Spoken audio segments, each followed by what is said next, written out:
Closé. 2 mètres, Closé. 2 mètres, 0,8, 0,7, 0,6, 0,3, 0,4.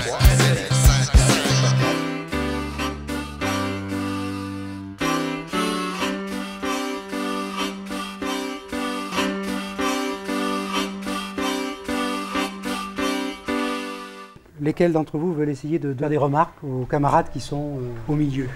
Oui? Martin, quand tu prends la parole, tu regardes que le prof, tu regardes jamais les autres interlocuteurs. Alors ça, c'était un des critères importants. Hein. Est-ce que tu as autre chose pour... Et puis, essaye de un petit peu mieux articuler. Puis voilà, sinon c'était bien dans l'ensemble. D'accord. Est-ce qu'on peut demander à ceux qui observaient Clément, qui est là, hein, c'est-à-dire... Quand on observe une classe d'élèves au travail, on est très vite frappé par le fait que derrière l'apparente unité, homogénéité des comportements, il y a une réelle diversité des attitudes. Quand j'étais moi-même enseignant dans les années 70 dans le Collège Saint-Louis à Lyon, nous avions été frappés par ces différences et nous avions cherché à proposer une individualisation des parcours d'apprentissage. Nous nous situions ainsi dans la droite ligne de l'œuvre d'un psychopédagogue, Édouard Claparède, qui, à partir de l'observation des différences individuelles, avait construit un système, un mode d'organisation de l'école qui lui permettait d'aboutir, selon le titre de l'un de ses principaux livres, à une école sur mesure. L'école sur mesure, c'est une notion à partir de laquelle on peut essayer de repenser autrement l'organigramme scolaire, d'une part, mais d'autre part, il faut tenir compte des individus et de leurs intérêts pour obtenir d'eux le développement optimal de leur potentialité. On va refaire les inscriptions de modules pour l'étape 4 qui vont donc démarrer après les vacances de février pour une durée de 6 semaines. Vous avez donc le choix à la fois de l'enseignant, du parcours et du moment dans la semaine où va avoir lieu ce cours. Dans chaque parcours, on va trouver technologie, histoire géo, physique, EPS et SVT. Johan Gioda. Allez, vas-y, inscris-toi. Anne-Charlotte. Alors j'ai pris le deuxième parcours des modules parce que déjà on sait qu'il sera moins rempli pour la journée. Les matières que je préfère l'après-midi et ceux que j'aime pas trop le matin. Sarah.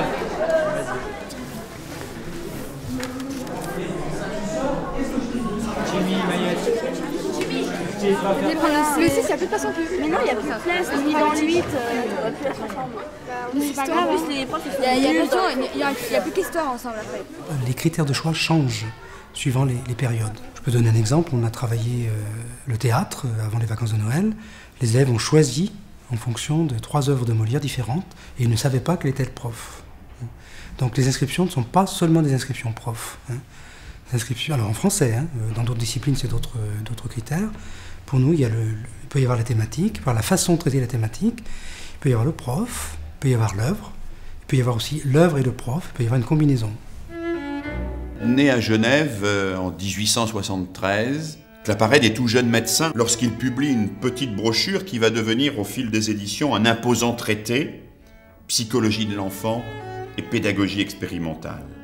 Il y prend position de façon très polémique pour une éducation centrée sur l'enfant, sur ses intérêts, sur son activité. Toute éducation, dit Claparède, doit être une réponse à un besoin exprimé de l'enfant. C'est là ce qu'il nommera la véritable révolution copernicienne, nécessaire dans la pédagogie.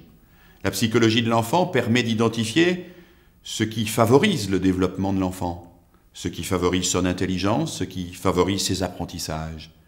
Comprendre tout cela, c'est pouvoir mettre en œuvre des pratiques pédagogiques qui vont précisément avoir des chances de mieux réussir avec les enfants. En 1912, Claparède fonde l'Institut des sciences de l'éducation et le place précisément sous le patronage du citoyen de Genève, Jean-Jacques Rousseau. Il meurt en 1940, laissant derrière lui à la fois une œuvre théorique importante, mais aussi de nombreuses institutions qu'il avait contribué à construire et à promouvoir.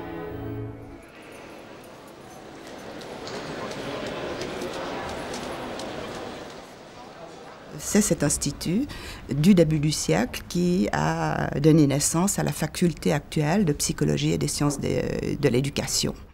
Et parallèlement, donc Claparède a créé cette petite institution qui était la Maison des Petits et qui, elle, alors sans changer de nom, a perduré jusqu'à nos jours.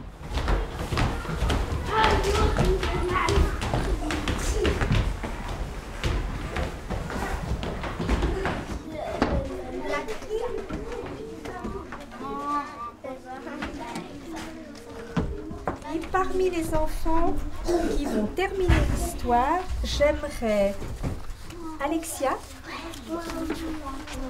et puis Benjamin.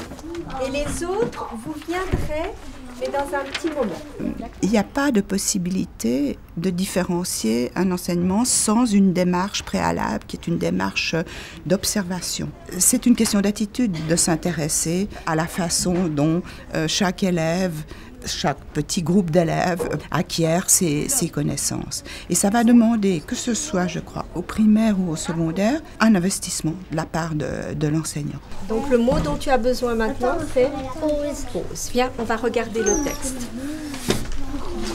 Alors, est-ce que tu as une idée d'où tu pourrais le trouver? Qu'est-ce que tu trouves? Doudou va dans le jardin. Oh, bien. Ouais. Tu peux lui relire? Doudou va dans le jardin. Doudou va dans le jardin. Et pause. C'est ça, pause? Tu penses que ça pourrait être pause? Non, c'est là. Ça? Tu me dis que c'est ça parce que ça commence par P. Par P, c'est vrai. Pause, ça commence par P, tu as raison. Les interactions entre enfants sont très très importantes et les enfants peuvent s'aider, ils peuvent se donner carrément des mots dont ils ont besoin, que certains ont trouvé. Et le fait aussi de voir certains enfants chercher dans des dictionnaires, chercher dans d'autres, dans des moyens de référence qui sont plus difficiles qu'un texte, eh bien c'est constructif pour eux. Le mot gentiment commencer par la lettre G. G. Alors regarde comment on fait. Là, tu ne vois pas le G. On va aller un petit peu plus loin dans l'alphabet. Ici, tu vois G. Oui. Très bien. G, A. Tout de suite, nous. G, E, N. Cette activité-là permet justement à chaque enfant d'apprendre à lire avec ce qu'il sait déjà et de la façon qui lui est la plus personnelle et donc qui est la plus parlante pour lui. Est-ce que tu as l'impression que tu l'as écrit correctement? Ah non, il manque la tête. Pour moi, c'est très important d'être à côté d'eux à ce moment-là parce que je me rends compte du stade auquel ils se trouvent dans l'apprentissage de la lecture. Dans l'école sur mesure que Claparède s'efforce de réaliser et dont la Maison des Petits est un exemple, une expérimentation sans cesse en évolution, l'enseignant dispose d'une multitude d'outils. Le travail strictement individuel, individualisé, où l'enfant, sur une fiche, va progresser rigoureusement, seul.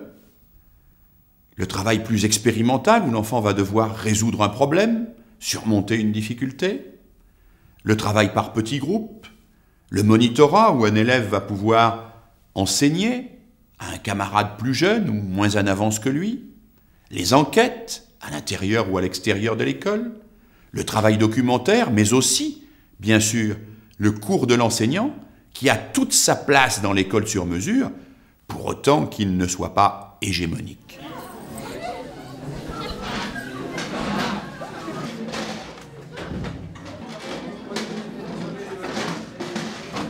Vous avez les consignes sur les montagnes, on commence à travailler sur le document que je suis en train de vous distribuer maintenant.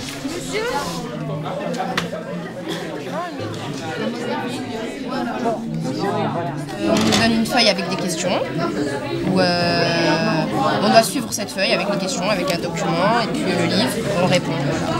Puis quand on a besoin d'aide, on l'appelle, et puis on appelle le professeur, il va nous aider. Donc il n'y a que 3 zones en fait. Ouais, celle-là, celle-là. Et celle-là, c'est ce qu'il y a. Non, mais en fait, quand c'est barré, c'est skiable. Ça veut dire que c'est une zone agricole skiable. Attends, mais on doit marquer quoi? Si on veut faire entrer les élèves dans les démarches, je pense qu'il n'y a pas 36 solutions. Ce qu'il faut, il faut les mettre en situation de réfléchir. Et je ne vois pas d'autre manière que de travailler comme ça par un travail individuel ou en petit groupe. Non, il y a les trucs de chemin de fer aussi. Il y a l'autre montagne. Voilà, c'est ça. Je suis tout le temps sollicité et j'ai le sentiment que là, chaque élève a besoin de moi personnellement. Ce qui n'est pas forcément le cas dans un cours dialogué, dans un cours magistral, où le prof est là pour tous les élèves en même temps, et peut-être pour aucun élève, je ne sais pas.